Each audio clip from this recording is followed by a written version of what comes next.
What's up, everyone? This is your host, Rem Ortega, and welcome to the Pivot Chronicles Podcast, a show where we learn how shifting in life can lead to success.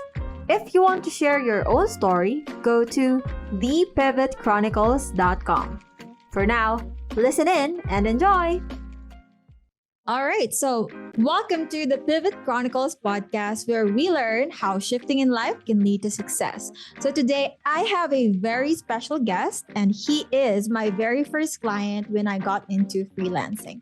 And he is also a strong role model for me, especially when it comes to personal development, grit, and consistency. So he is an ex-professional basketball player, a 4-time TEDx speaker, author of over 31 books, if I still have the numbers right, on discipline, confidence, mental toughness, and personal initiative.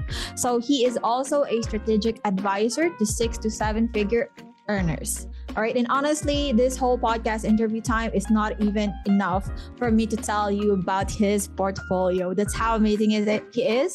And let's welcome Dre Baldwin, everybody. Woo-hoo! Oh, thank you for the wonderful intro. I'm excited to be here, man. Yes. So are we still up to date with the number of books that you have written so far? Is it 31 or more than that already? It's 33 now. Wow. I think the last two, third day in Work on Your Game system became 32, 33.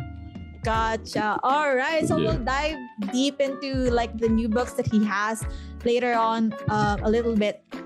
So, but for now, let's start with like his life, right? How he is right now. So, Dre, I'm so glad that we're finally able to have you as a podcast guest, and it's been 2 years since we worked together, and now you have a lovely wife and a beautiful baby Blake. So how are you doing? Yes. I am doing great. My son is today, actually the day we're recording, is his 11 months birthday.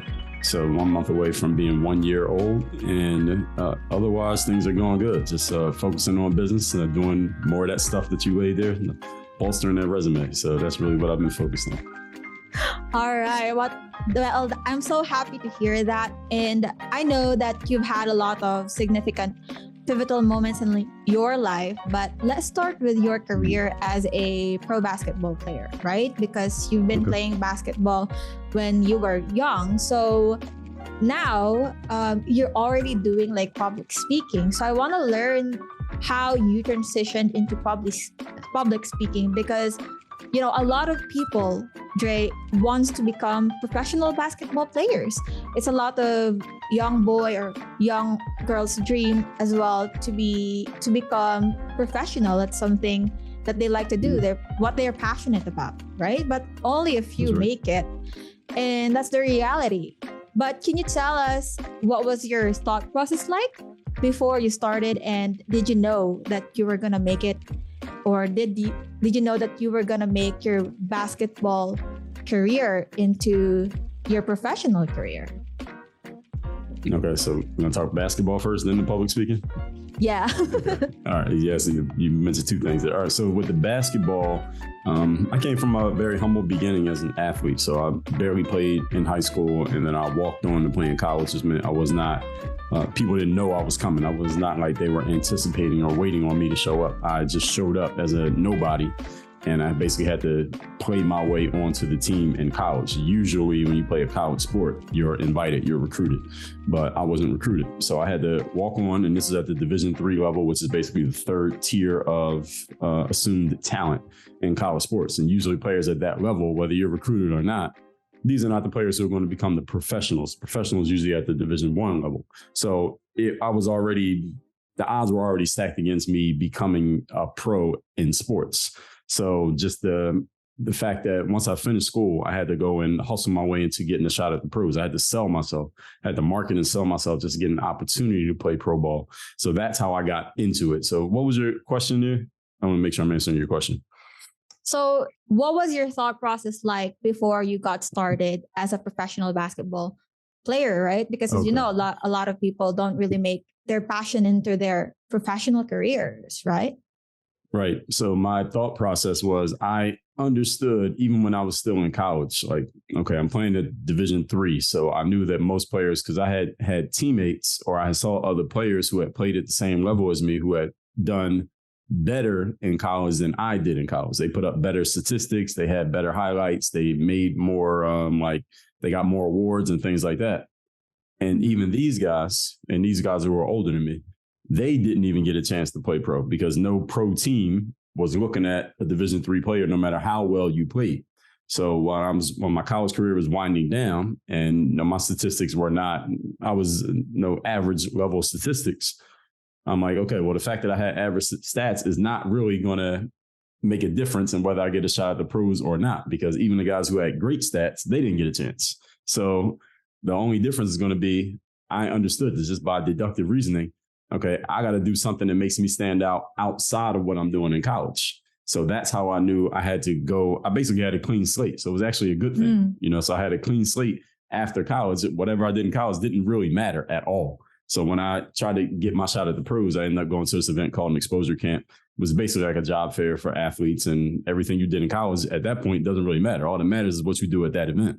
And it was like a job fair. So I went to that place, and you play at these kind of events, though. You're not just talking. And I played pretty well. And that was really the launching pad for my career. And, everything that happened before that didn't really matter at all. It's funny that it worked out that way, but that's pretty much how it went.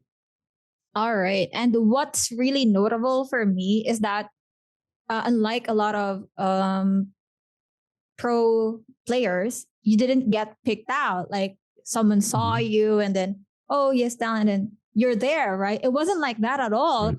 Based on your story, you really put in the hard work, you trained, and you gave exposure to yourself by being in these exposure camps, right? That's right. So that's really amazing because it flips the narrative into from thinking that, oh, they're already like talented at something. They were already like that from the start, right? So to learn that, it's really like comforting to know that, oh, okay, I can start at zero and still be somebody, right? And still achieve what you want or your goals as a professional athlete.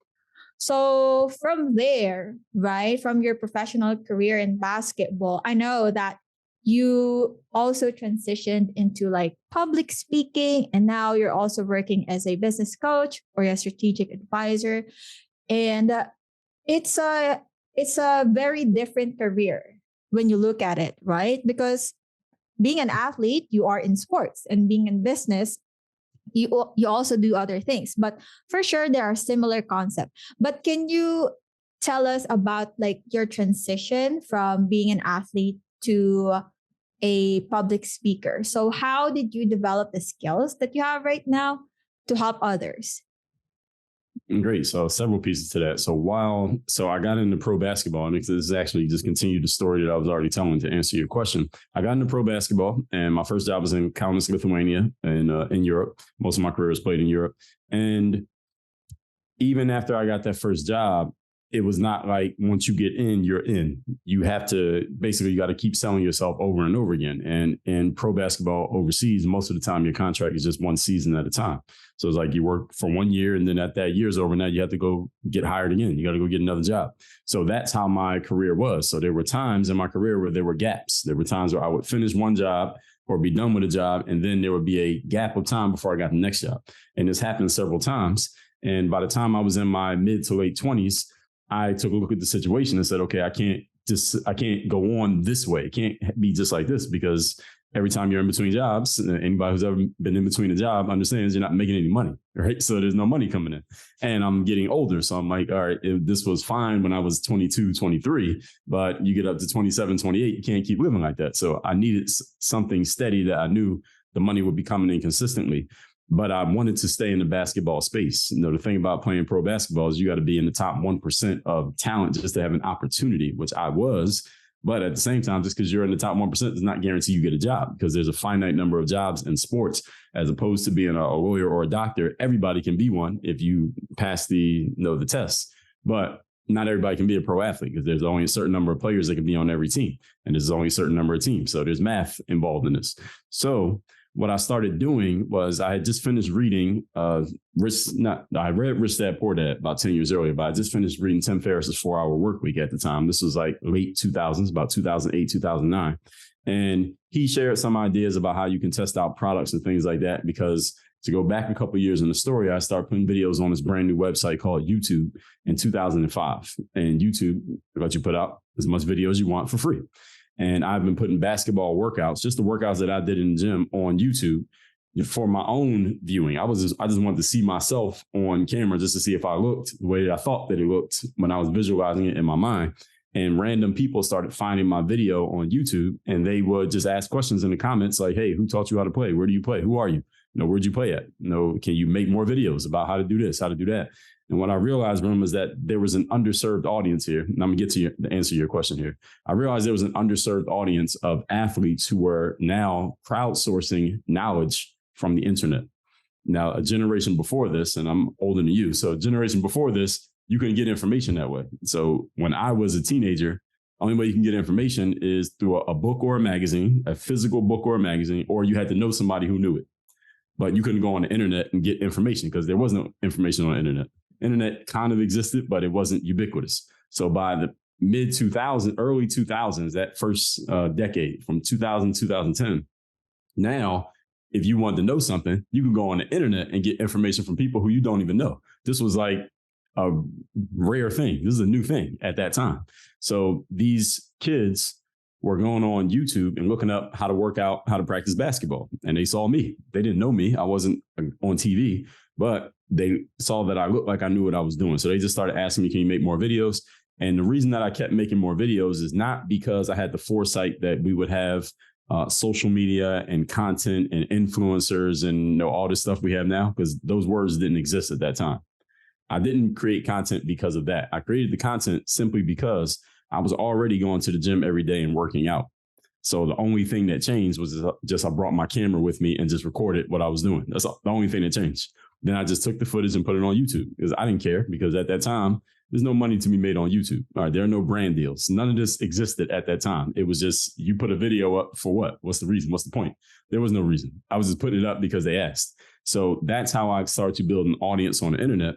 And that led to, as the players kept asking me questions, people watching me on YouTube, they would just ask about my background, where'd you play? And I would just tell them, basically explain my background and my story and my mindset in videos, kind of like what we're doing right now. I would just make videos where I was just talking to the camera, what they call now talking head videos. I was doing those back in like 2009. So I would make those videos, and I had a gift for public speaking. I've always had that. Since I've been an adult, let's say, I've had that ability. It's just developed over time because I talk how I think. And I've always been a writer as well. So this all led to my public speaking skills. So my first public speaking, quote unquote, was on the internet. I was just talking to the camera and putting videos on YouTube. And then the players kept asking questions. So I just kept answering questions in videos. I was just answering what they were asking. And I did so many videos. I have over 10,000 hours of content creation under my belt. Because I did so many videos, I just got really good at speaking and just taking what was in my head and expressing it in my voice. So I got really good at that. And this was, again, starting in around 2008. So but I stopped playing ball in 2015. So for that 7-8 year period, I was doing this every single day.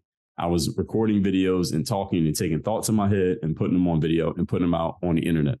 So that's how I developed the public speaking skill. Now, as far as the business of public speaking, that was when I stopped playing around. This is around 2014, 2015. I met a person who happened to be a full-time professional speaker. And difference between professional speaker and public speaker, professional speaker does it to get paid. All right. So they expect to get paid for speaking. And she was full-time professional speaking. So she showed me the business side of the game. I knew how to get on the stage and give a speech, but I didn't know how to get paid for it. She knew how to get paid for it. She taught me the game of how to actually do that. And so I learned at her feet, learning, just taking notes on everything that she was sharing, everything that she was telling me. And that's how I got into what we now call the thought leadership / influencer space. And then I actually started, pitching myself to do paid speaking gigs. So that's how I got into the paid speaking space. And that takes us from 2008 to 2015. So 2015, that's when I stopped playing basketball. And that's when I went into the thought leadership space. All right. So it sounds like you were very strategic with your choices, and it's not that. Somewhat. Yeah, yeah, Yeah. but yeah, the highlight there that I really got is that you were trying things, right? Hmm. Because maybe at that point, you weren't really clear. You didn't have the clarity that you have as right now, compared to before, right? So you were posting these videos, and you were just trying to do it to give yourself like information for you to see yourself, and then for others as well, because they were asking you questions, and then you started from there, right? So it sounds like you were putting in you were already doing things, right? But which Right. led to clarity in your life. So, and then moving forward, that's how you are able to get to know that there's also business side of it towards like public speaking, and that's when you are able to meet people already, and to be able to sustainably have something when it comes to content creation and the video, right? So that's really amazing. And okay, so at this point, where you transitioned into speaking and events, right? Working as a professional speaker or public speaker. So at this point, you already retired from pro basketball, and at this point, you already started a family of your own. So I want to know, like, shed light to like what's different right now, and what's a self discovery that you experience going into your life as a dad and having a family. Yeah. Okay, well, that's about a 7 year jump ahead because my kid's only Yeah. 1 year old. So, so yeah, so I didn't have a child. I was in a relationship, but there was no child till just last year. But as far as where I'm at now, what is it? Your question was, what is it like being a dad? Yes, and if there's anything that's different compared to your lifestyle or your life before, and if there Yeah. are any self discovery in between.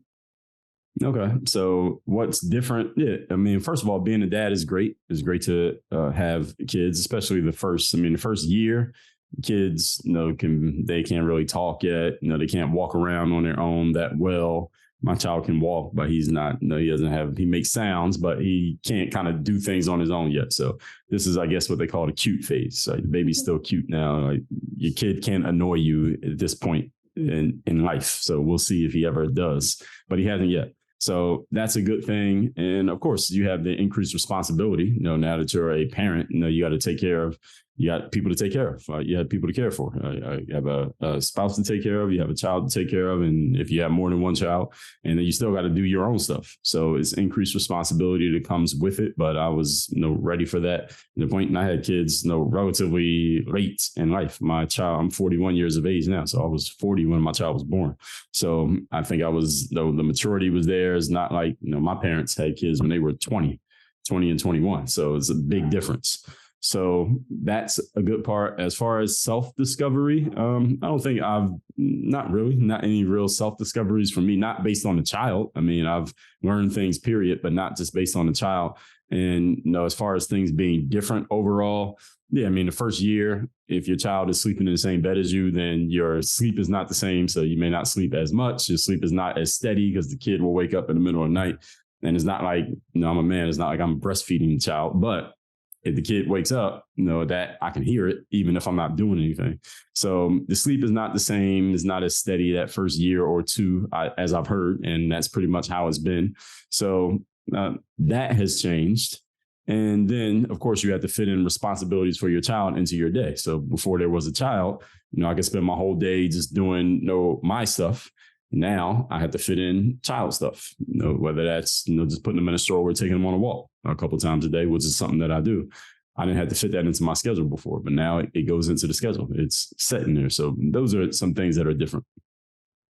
All right. Okay. And also in my mind, you were imprinted to be like, you were immortalized to be like 35 or 30 years old. Honestly, you don't really look like 41. So I was surprised. Oh, okay. But yeah, it's very understandable. When it comes to children, there are phases to it. But I also want to note what you said is that you are also balancing life as it is, and you're still fitting in the things you're passionate about and your career. And also, Right. I want to like from there, I want to transition into this question, which is related to that, because I know so many people and I see so many people who have children and are crushing it in business and their passion projects and they're so successful. But they're also like mom and dads, right? They're tired as well from taking care of their children. But when they go to Mm. events, they show up 100% of themselves and their careers. But there are parents too who feel like once they have kids, it's over for their like passion projects or Mm. hobbies or some of their careers. So Right. in your case, how do you show up still 100% and be successful and balance your life as a parent and with all of the things that you're doing as a busy professional? And I know that you are consistently, you have like a routine that you really follow. And Right. so how do you balance your life being a parent and your career is the question. It's a good question. So the first thing I'll say is that as a male in a relationship, the mom does most of the work with a child. I think in general, but also in my relationship, that the mom does most of the work. So our child has been breastfed, and only the mom can do that. And then just the mother's natural connection to a baby. There's a stronger connection between the mom and the baby than the dad and the baby, simply because the baby was in the mom's body for 9 months. So there's a stronger mom connection. I think just as a general rule, the mom does more of the work than the dad does. Not that dad doesn't do anything, but the mom does more of the work. So for me, it's not been that much difference in what I'm doing. I still have my, let's say 9 to 5, so to speak, time. I'm still focused on work. Now I can jump out of it every now and then and do things. And beginning of the day, end of the day, I'm around my child. But over the course of a day, I haven't had to change that much of what I'm doing. Now I would assume there's a lot different for anyone who's a single parent, because now you got to figure out everything. And those people usually probably take their kids to. They got to take their kids somewhere so that they have time to actually do stuff, because the child is a 24-hour job, especially that first year or so. They can't walk on their own. They can't talk on their own. They can't go to the bathroom on their own. They can't feed themselves. So they need constant attention, like 24 hours a day attention. So this is where the other person comes in, whoever that's going to be. So for a male, I would, again, as a general rule, say that the mom is doing most of that work first, let's say 2 or 3 years with the child, not me. So my routine is not that much different.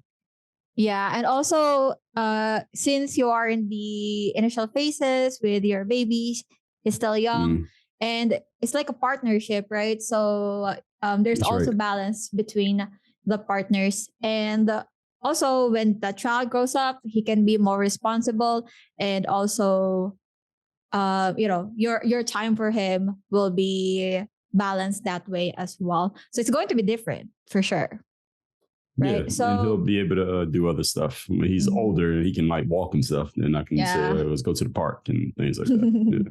That's right. All right. So from your life and family life, I want to transition into books and then a lot of things that you talk about.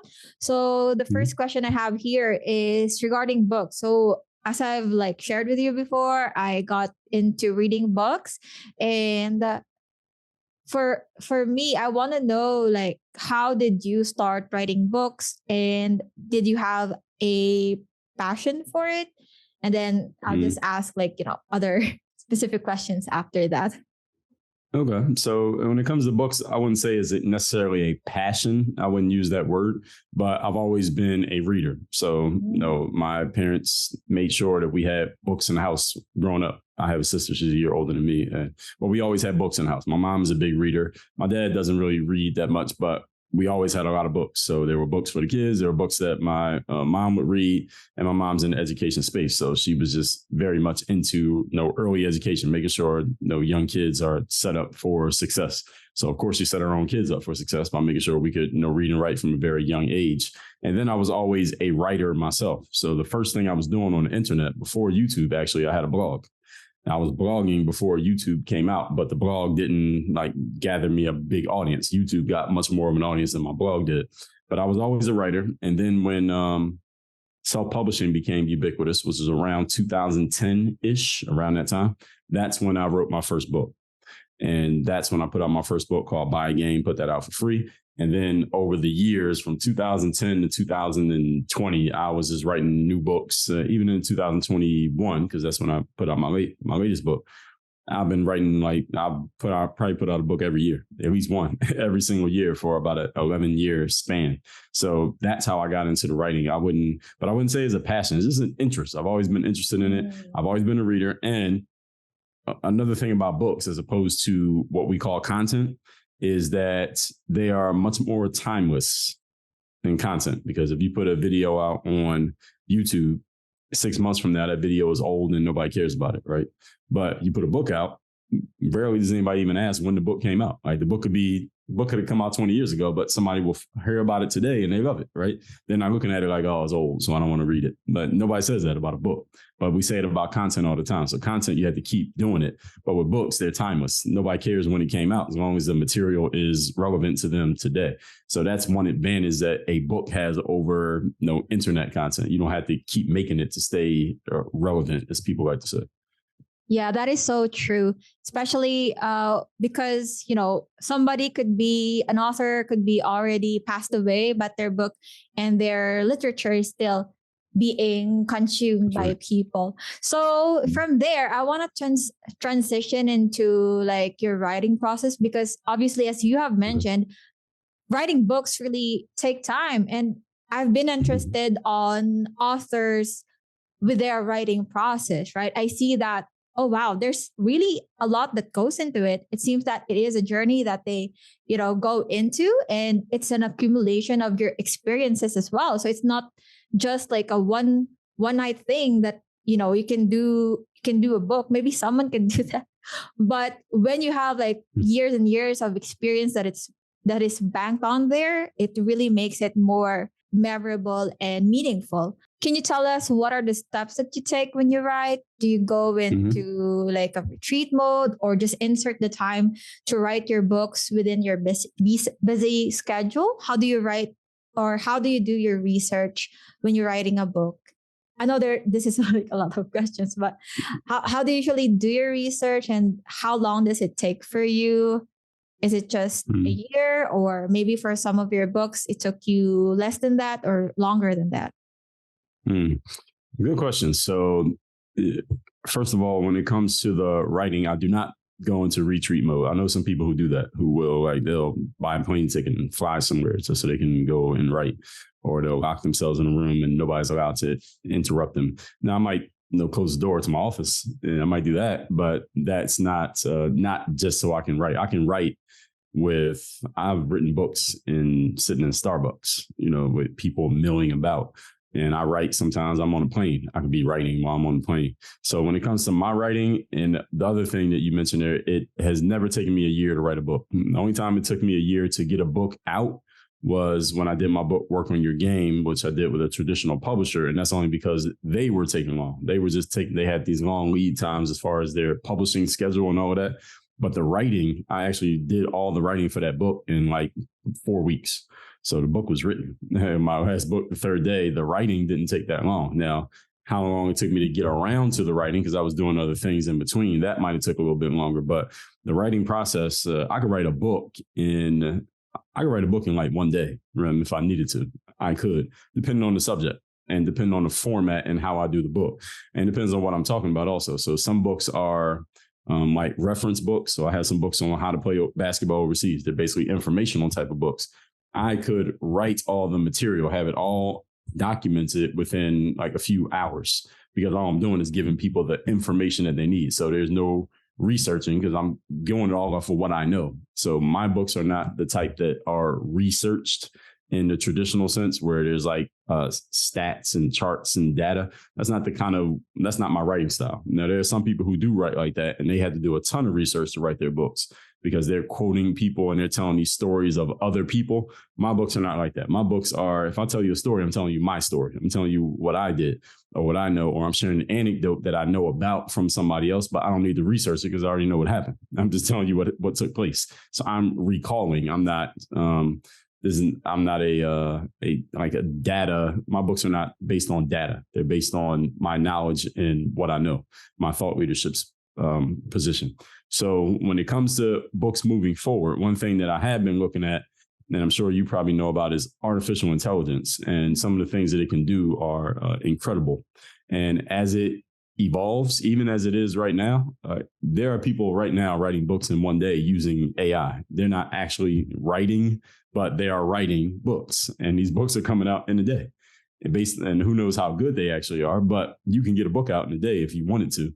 So when it comes to my writing moving forward, I probably will write more books. It won't be AI. I already got the material. I already got plenty of material. It's just a matter of how I want to put it out. Do I want to put more out? How do I want to market and sell it and all of that stuff? So I think more on the business side when it comes to writing, because if I just wanted to, Rem, I could have 100 books right now if I wanted to. But as far as business wise, I find higher leverage in doing other things than writing books. Was the only reason why I haven't written more, but I could write more if I wanted to. And I will, but it's not going to be, that probably is not going to be the main driver of my business. I would never say never. You never know. Somebody might make me a great offer, but that's where I'm at right now with books. All right. That's so amazing. And also, you mentioned that you don't really go into, for example, enclose yourself and, like the traditional literary people before, and you get the ideas wherever you are at that moment, right? And then you take notes and then you write them down and then you turn them into your book. So right. But also what I want to note is that you also have years and years of experience already. So when did you wrote your first book, Work on Your Game, right? Work on Your Game was later. My first book was called Buy a Game. And that one was me just telling a story. That was just for basketball players, really, just telling the story of my upbringing in basketball. So that book ranged from about age 14 to about age 23, up through when I finished college. So that's what that book was. And that was the only book of mine that's a story. The whole thing is just a story. Every other book of mine is more self-help. And I use my background as a frame of reference, but no other book of mine is just a story of me just talking about myself. So my first book was 2010. Oh, all right. So from 2010, now it's like, 2023 already. So there are a lot of years already. 33. Yes. Sorry. 33 books. I'm sorry. I thought you were talking about the year. I'm sorry. 2023 already. So from there, wow, yeah. 2010, you wrote your first book, and now you have, over 33 books or 33 books to be exact. And, you can write more as well.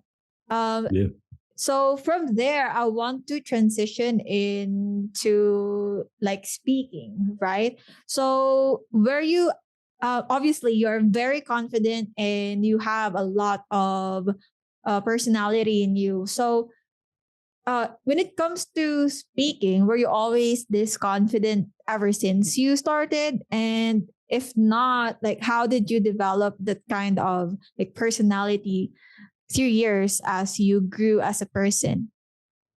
So as far as the confidence, once I started speaking, yes. I had this confidence already, because by that point I was already an adult. I already had, become a pro athlete, and I was already creating content on the internet. So I always had the confidence to speak to a public audience from the time that I started. But I didn't always have confidence as a human. When I was a kid, I wasn't always that confident, but I developed that confidence over time. And my book, The Super You, is all about how to develop that confidence. And as far as the speaking confidence, that really just came from the fact that, as I said, I have that proverbial 10,000 hours of talking out my thoughts on the internet. So I was doing it online. It's kind of like online is like a practice ground because you don't lose anything if you make a video and let's say you mess up talking on something or you're recording your podcast, you mess up. There's no penalty. Nothing happens. You can just delete it and start over, or you can put it out if you want to, but nothing bad can happen to you. So by the time I started getting on in-person stages and speaking, I had done so much speaking online that standing in front of a live audience was nothing to me. It didn't bother me. It didn't make me nervous or anything like that. I already had the tools. That makes total sense. And also, when you were younger, right, before that, I know a lot of people who are stuck in the phase of this is who I am, this is my personality. So it's either people deal with it or suck it. And I used to be in that phase too when I was younger, right? You're thinking, I'm thinking that I used to think that, oh, just people just can deal with whatever my personality is. But then ever since I got exposed to this type of content, especially the ones that you're making, the ones that you're putting out, it helped me open my mind and really pursue growth and realize that there's more to life out there. So can you tell us more about your self-improvement journey? Because you mentioned as a kid that you were a nerd before nerd, was even cool. Before nerds right? were cool, yeah. So how did your personality or perspective change from that situation? So when it comes to personal growth and personal development, I've always, as I told you, I've always been a reader. So I would always just read books, whatever books were available to me at home. And then because my mom was a reader herself, she would always go to the bookstores. So when she would be in the bookstores looking for her stuff, I would wander around the bookstore and look at stuff that I was interested in. And the two areas that I would always go to would be the sports section and then back then they used to call it human psychology. Now it's called personal development. You have self-help. Now you have all these subcategories. But back, let's say 20 years ago, that category of the bookstore was called human psychology because that's what they knew it as. And I would always go to the human psychology because I was always interested in the way people think and why we do what we do, how our thoughts lead to our actions. So I was always into that kind of stuff. So I got into reading those kind of books that would be about human psychology. And it wasn't until about 2002 when something interesting happened. I was on my college campus and there was an ad there that said, hey, make unlimited income in the summertime or in your spare time, call this number. So I called the number because I was looking to make some money. And it turned out it was a network marketing opportunity. And when I went, because I went to school in Altoona, Pennsylvania, it was about 3-4 hours away from my home city, was Philadelphia. When I went back to Philadelphia that summer, I went to a couple of the meetings for this network marketing company. And that's where I got introduced to the general concepts of entrepreneurship and how it works. It was very eye-opening for me. And because when I understood it, I immediately understood it because the network marketing presentations are pretty good. They're designed to be convincing and persuasive. And it was. And they were explaining concepts of entrepreneurship that really opened my eyes because I'm like, okay, this makes a whole lot of sense. And they would juxtapose it with people who work traditional employment. Now, here's what you get when you have a job. Here's what you get when you're an entrepreneur. Here are the opportunities available to you. I said, this makes perfect sense. So I went to a few of those hotel meetings, and what the people there would say at the end of the meetings, they would say, hey, when you leave this room, there's a table outside with these people with books, and they would call it personal development. That's the first time I heard people use that phrase. They would say, get the personal development books because you got to work on yourself the same way you work on your business. They'll say that. And they were saying this because most of the people in the room at these meetings were already in the network marketing company. And then like half of them were in the company and the other half of us, we were guests. Like they brought us to the meeting to try to get us in the company. So they would say, hey, you got to build yourself up. You got to work on yourself. Get the personal development books. And it had these authors that many people know now, Jim Rohn, Tony Robbins, Brian Tracy, Napoleon Hill, Zig Ziglar. These people, these are names that they would mention in these meetings. And I said, oh, personal development. I didn't know there was a word for that, like that human psychology stuff. So when I found out there was a word for it, I said, okay, that's exactly what I'm into, personal development. So that led me to going and looking up Napoleon Hill, Think and Grow Rich. And I went and bought it. I went and bought the book on eBay back when eBay was the place everybody went to buy stuff before Amazon. And I bought a pirated copy on eBay for like 99 cents. So it was just a Word document. Bought it on eBay for 99 cents. I bought Rich Dad, Poor Dad by Robert Kiyosaki for 99 cents on eBay. And I read those books on my desktop computer. I was just scrolling through the Word document, reading the books. And that's how I got into personal development. So that once I realized what it was and that there was a way, because Napoleon Hill specifically, he explained that there was a way, Rem, that you could basically train and condition your mind to set yourself up to be a higher quality person and create more success. I said, well, who wouldn't want to do that? And when I read the book, I said, this makes perfect sense. The reason anybody wouldn't do this is they simply don't read. And a lot of people don't read. So that's why they wouldn't get access to the information. Nowadays, we got audiobooks, though, so maybe they can do that. But the whole thing is, once I started reading that, I said, this is exactly what I've been looking for this. I didn't even know I was looking for it, but I knew I was looking for it. So that's how I got into personal development. And then I just started looking for more books. Are there other books that talk about this kind of thing? And I realized that there was a whole network of books, a whole genre of books that are about this exact thing. Here's how you can change the way that you think. So that changes your actions and that changes your outcomes in life. And again, that was a no-brainer to me. When I saw it, I said, there's no person, once they understand this, who wouldn't want this material. So that's how I got into personal development. I just happened to be an athlete at the same time. And then, after on top of the athletic stuff, then when I got on YouTube and the players started asking me, what happens is the players who are watching me on YouTube, Rem, yes, they were attracted to me because of my ability to play basketball. But what they were also attracted to was, once they heard me speak, they said, I like the way this guy articulates, the way he explains things, because I was really good at, it's not that I was just good at playing basketball, because a lot of people are good at playing basketball. I was good at explaining it. I could do it and I could explain what I was doing. And that's really what separated me from anybody else out there who was creating content, that I could break down my activity.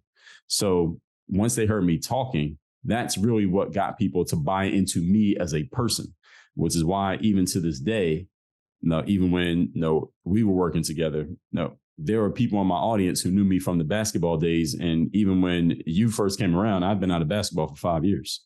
Right. So these people were still connected to me, not because of the basketball, because I wasn't playing anymore. They were connected to me because they connected to my personality and my ability to explain things. So that's how I got into the personal development. And then when, the reason I'm bringing up YouTube is because when the internet came around, I went from consuming personal development to actually creating it. I started creating my own personal development. So that's where I'm at now. That's really an amazing journey. And especially because personally, I used to not like books. When I see like a wordy, document, my mind's going like shutting down already, because I'm very visual. I'm a visual learner. So when I see like diagrams, charts, and like some sort of drawing presentation, that's when I could understand more. But then when I went into like, what you've mentioned, when you got exposed to those kind of topics, those kind of resources, that's when you also like were able to dive deep into learning and then improving your knowledge about it. Because the more that you consume, you increase your knowledge, the more that you consume like knowledge from other people and books that are out there or other resources, maybe videos, the more that you can open your mind into something else, right?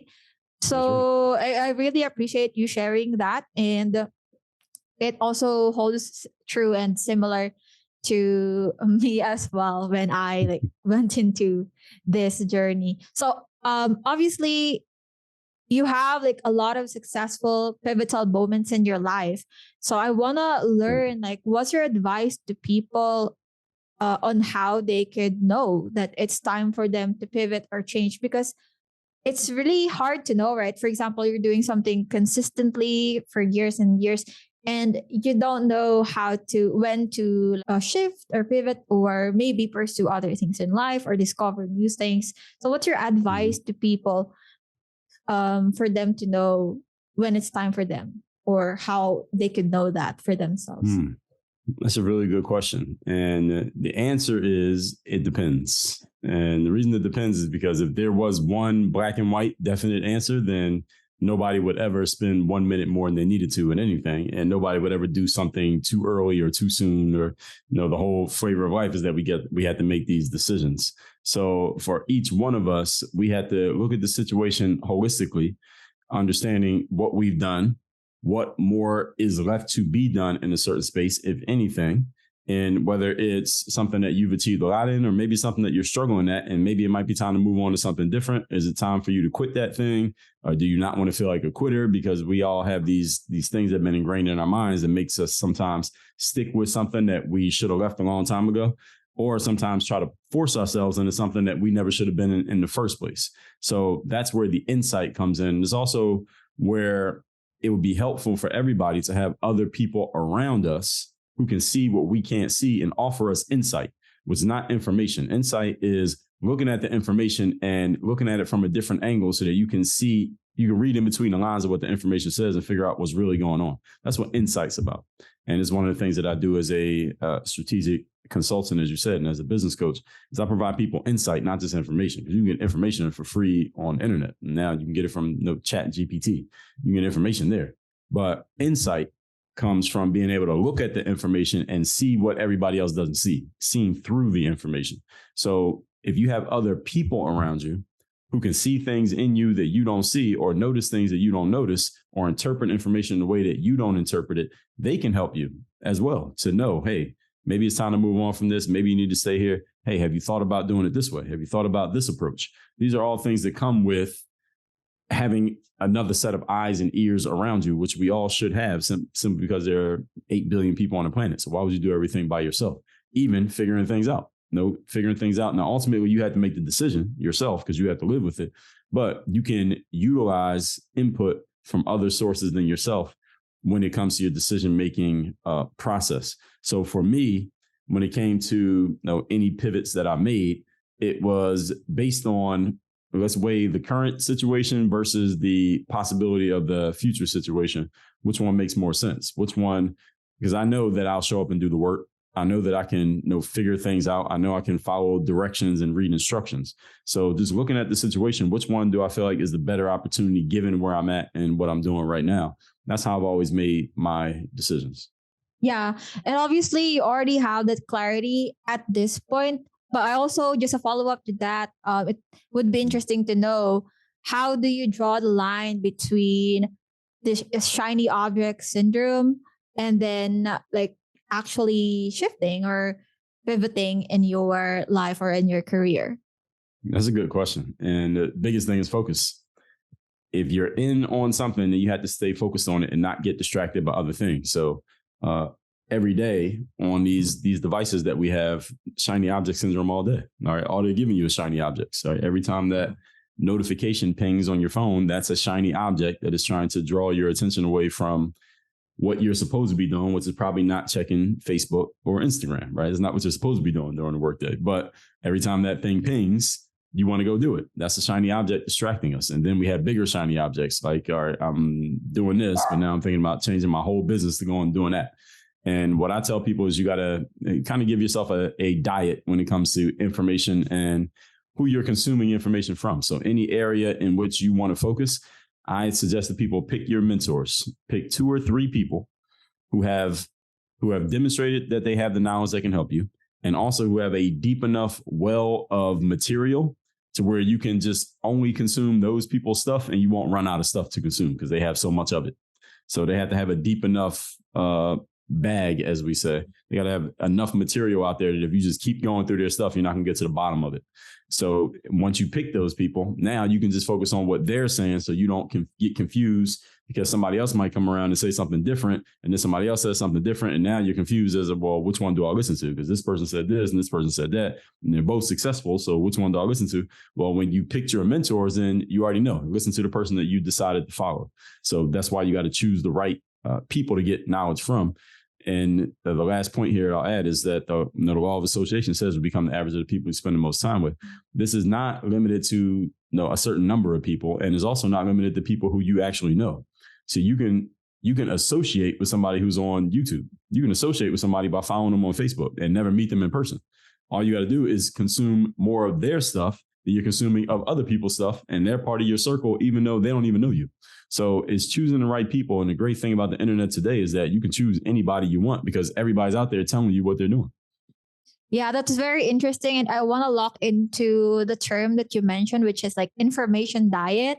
And that is so true, because found myself, being here or like in person with the friends that I'm around, and not a lot of people around me in my immediate circle would be like into what I'm doing or into the things that I'm interested in, right? But I found that you can still cultivate like people that who you should be around or who Mhm. you can look up to as mentors through like the digital space already, because we have this opportunity in front of us, unlike before, because I always hear that from entrepreneurs and from thought leaders that who your circle is who you are, or things like that. But I realized that a lot of my friends are not, really into this kind of thing. Mhm. But then, it's not limited to that, right? So that's really important. It's a great tool for anybody who is looking into connecting with like-minded people or people like them who wants to grow, right? So that's great that we have these tools that we have around us right now. So going back into your own pillars as who you are right now. So some of your main pillars are discipline, confidence, mental toughness, and personal initiative. So how did you lock on to this like specific pillars in your life and in your business? Well, those came specifically from the athletes who were asking me questions back in the basketball days. So they would ask me, what keeps you coming to the gym every day to work out? Or how do you have the same confidence in a game that you have in practice? Or you got cut from your high school team 3 times. You walked on that at D3 college. How did you keep the vision alive in your mind? You could even become a pro athlete, because that's kind of a far-fetched idea, given the background that I came from. Or they would ask, Dre, how do you get started doing this stuff? How do you get started playing basketball overseas? How do you get started getting known on the internet? Because by that point, I had a nice little buzz to my name from the YouTube videos. So all I did was make content answering the questions that they were asking. They were always asking about showing up all the time. They were asking about confidence to perform. They were asking about how do you deal with setbacks. And they were asking, how do you get started doing anything? Because a lot of people think about doing stuff, but they never actually do it. Right. So that led to the 4 answers: discipline, confidence, mental toughness, personal initiative. So that's where it came from, just the common questions I was getting. That's amazing. So it seems that there is like some sort of qualitative feedback that you really got this from. And also, as you've highlighted in your answers before, we really need that in our life to see a different perspective. So to move forward from there as well, I want to insert like one of your live videos that I've seen, which is you mentioned, or you addressed like a common phrase from people saying that I'm moving at my own pace. And you said something that really struck me. Yeah, which is you moving at your own pace is a form of inertia. So that really stuck to me. And it made me think about the time when I wasn't making things happen and I was getting comfortable, getting cozy in my comfort zone. No deadlines to worry about, even though there are things that I want to do as well, right? So I ended up as someone who's always saying, I'm going to do this, I'm going to do that. And then, but I want to become someone who's can say I already did this, right? So can you elaborate from that video, like why doing things at your own pace is a problem? The reason why I'm doing things in your own pace is a problem is 2 reasons. Number one, we don't have unlimited time. Every human being, as far as current science knows, we're all going to die at some point. We all run out of time at some point. And number 2 is because the pace that we're used to doing things is usually a pace that is within what we call the comfort zone, right? Those are the things that we're used to doing, the way we're used to operating, our normal mode of operation. But we all know, every person listening to this knows that if you consciously thought about it, or someone was consciously pushing you to do it, you could do things a whole lot faster than you're doing them right now. I think every human being on the planet can agree to that. You could move faster if you were thinking about it, consciously thinking about it and saying, all right, I'm going to move faster today. If you just tell yourself, I'm going to move faster for the next 10 minutes, could you move faster? Every person who's listening to this, the answer is absolutely yes. So doing things at your own pace is slower than how fast you could do them, and you don't have unlimited time. So doing things fast is important, because the more speed and velocity you can put behind your actions, the more things you can get done and the more life you can live before your life ends. Now, if life was unlimited and we just lived forever, then this wouldn't matter. But the fact that we're all on the clock, as I say, and that everybody's clock is ticking down. It's like one of those, I forget those things called, where the sand is at the top and then the sand is dropping to the bottom. When all the sand gets to the bottom is over. All right. When I forget what those things are called. But anyway. The time sand, Yeah. Yeah. Whatever. What is that called? What's the name of it? I'm not sure as well, but yeah, I don't know either. So whatever. Yeah, whatever that thing is called. Everybody's run out of time all day, every day. When the beauty of life is that none of us knows how much time we have left, but we all know that eventually it's over, right? So we need to move faster, and we have to up our default pace. And I have an episode on my podcast where I'm going to be talking about this soon, is that we got to change our default setting. Our default setting for most people is to do things slow and to do them later. We need to change both of these and instead do things fast and do them now. If you started doing this, you would get a lot more done. You'd be a lot more productive. Hopefully you're being productive at things that actually matter for you. So that means you will be more effective. You will live more life. You will have more success, and you will get to enjoy it. You'll get to actually enjoy your success because you actually created it while you're still alive and have time to do something about it. So that's why anytime I hear somebody say, Dre, I'm going to do things at my own pace, what are they actually saying? If you really think about it, they're saying, I don't want to go that fast. I want to go a little bit slower. That's usually what they mean, right? And if somebody says I want to do things at my own pace, that means slower than whatever is being suggested or recommended. That's the opposite of what you want. You want to do things fast. It should be a little bit uncomfortable for you. It should be abnormal for you. And that's exactly what it's supposed to be, because successful people live outside of their comfort zones. Unsuccessful people live in their comfort zones. Yeah, that's so true. And it brought me to think about this certain quote or key takeaway that I've learned before, which is the pain of regret is greater than the pain of starting, or something along those lines. So that's really true. And also, it brings me to a follow-up question, which is, there is a lot of content, about that already, like a mindset, hustle culture, grind culture. That's right. But also, I want to shed light into how we can separate toxic positivity or toxic grind or hustle culture from actually creating momentum in your life, right? Or learning things and getting out of your comfort zone. So how do we draw the line in between them? Because of course, when you say things like this, there are also you also see things like, it could be like a toxic positivity, a hustle grind culture, that it's not healthy as well. So how do you draw the line? You draw the line by remembering what business that we're all in. We're all in a performance and a results-based business, Rem. So, which means everything should be based on performance and the results that it's producing. So hustle culture is not necessarily a bad thing. It depends on what you're hustling to do. Are you hustling to achieve a specific outcome that is measurable and tangible and you can see it? Okay, I'm hustling because I'm trying to get to this point right here, but I'm not there yet. So I'm gonna hustle so I can get to this point. That's good hustle. That's a good kind of hustle, because you know when it ends. There's a finish line. It's like running a race. It's okay to run a race as long as you know where the finish line is. Now, if we don't know where the finish line is, well, how do you know when to stop running? All right, that's the challenge that a lot of people have. The hustle culture where you're just hustling just to say that you're hustling, that's the toxic one. That's the one you want to get away from. There's nothing wrong with hustling, because what I just described, move a little bit faster, do things now and fast instead of later and slow. That's kind of something that somebody in hustle culture might say, right? But that's not bad as long as you know what you're doing. All right, what are your goals? What are the outcomes? How do you know when you're done working? All right, a lot of people don't know. They're just working to work.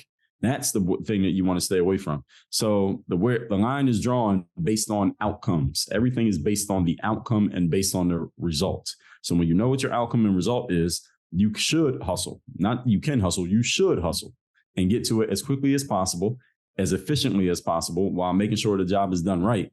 And then you can stop. And this is how it's supposed to work. You identify your target, you do the work, and then when you finish doing the work, you stop. That's how it's supposed to work. Yeah. And also, so from there, the key word there is really clarity, right? Clarity within your life. So from there, I want to bring it into your book right now, the your new book, The Third Day, which I actually already ordered, and I'm so excited for it to come. Yeah. And I'm excited to read it. So, what are the tenets of the third day? Can you summarize it, and what do you want the listener to know about it before they read it? Yes, the third day is an analogy that I created. You think about somebody who goes to the gym who hasn't been there for a while. The first day you show up, you feel really excited, ready to go. Hard workout because you haven't been there in a while. Because it's a new thing, and the workout's tough, but you work your way through it, drag yourself home, and you're excited. I'm going to do this. The second day, a little bit less energy because you're tired from the first day. You got all the fatigue built up, and I see our clock here. I'll make sure I fit this in. You got all the fatigue built up. And that workout is even tougher, but you drag yourself home after that one, push yourself through, drag yourself home, and you say, but just a little bit less enthusiasm, I'm doing this. By the third day, you're already starting to think about, you're questioning whether or not you should even start it. By the third day, the new car smell is gone. You realize that this thing is not going to be one big party and there's going to be some actual work to be done. So that's the analogy of what the third day means. And what this book is about, the subtitle is The Decision That Separates the Pros from the Amateurs, because the third day is not the occurrence of these days where it's like a long day, a hard day, a tough situation. We all have those. The third day is not the occurrence itself. The third day is the decision that you make when you realize that that's happening. The decision is about, am I going to show up and give my best effort or am I not? And the difference between the professionals and the amateurs is that the professionals show up and give their best effort even when they least feel like it. And that's why they're professionals, because the definition of a professional is someone who does something as their main paid occupation, and nobody's going to pay you for something if they don't know what they're going to get. They don't know you're consistent, you can't get paid. So this is almost by definition what separates the pros from the amateurs, the third day. Wow, that is so powerful. And I want to jump into our rapid fire questions to wrap us up. So first one is, what is a recent takeaway that you've discovered in life so far? A recent takeaway that I've discovered is that, that's a really good question. A recent takeaway, a recent thing is actually, I've been looking at this week, is automated and artificial intelligence, AI. So it can do so much. And I've been chatting with some AI people, quote unquote. And if they can do half of what they say they can do, then this is going to be a huge game changer for a whole lot of people in business. So that's one thing I've been looking at just this week. That's true. It's an amazing leverage. And, beyond this one, I can share you some resources too. But also, can you share a book you're reading right now or a podcast that you're listening to right now, if you have any? Sure. I'm always reading books. So right now I am rereading the new Psycho-Cybernetics. That's by Maxwell Maltz and Dan Kennedy. And I'm also reading My Life and My Work by Henry Ford. Awesome. Do you have an affiliate link? We can also include it in the show notes. An affiliate link for those books? Maybe for your books. One. Okay. Oh, for my books? Yes, I have. Yeah. All right. So we'll use that definitely. Okay. All right. So just to wrap us up, can you tell us where people can find you and what resource of yours would you recommend for them to see first? Sure. You can find me anywhere online. I'm on every single social media app. I publish to each one at least once per day. So you can find me on all of them. Name one, I'm on it. I'm probably most active on Instagram because I use the Instagram stories function, and they just opened up a new app called Threads, and they're somewhat integrated. So I'm on Instagram. My name is just @Dre Baldwin. Those of you who would like to get that book, The Third Day, that we were just talking about, you can get that at thirddaybook.com. thirddaybook.com. The book is free. All you're going to do is cover the shipping. Just go to thirddaybook.com. And once you do that, you go get the book. You'll be on my email list already. So just go get the book. You'll get my emails. I send those out nearly damn near every day. I send emails out. I'm a big writer, as we already talked about in this conversation. And any of you who's if you have a USA phone number, however you get it, you can get my daily motivation text that I send out for free every day. Message guaranteed to have you focused, sharp, and on point to start the day. Just text me at 305-384-6894. You'll get that text every day for free to your phone. All right. Awesome. So to our listeners, read The Third Day. And I've already ordered my copy, as I mentioned. I'm so excited to be able to read that as well. So Dre, thank you so much for being on the show. And for the listeners, all of the resources and the links will be in our show notes. So be sure to check out Dre Baldwin, everybody. And if you want to be a guest or share your own story, go to thepivotchronicles.com. All right, so that's it for today's episode, and I'll see you in the next one. Bye. Thank you so much, Dre. Excellent. Thank you. Thank you for listening to the Pivot Chronicles podcast. If you want to share your own story, go to thepivotchronicles.com. Also, I'd love to hear your thoughts. So connect with me on Instagram at rem_ortega_. I'm looking forward to talking with you. See you in the next episode.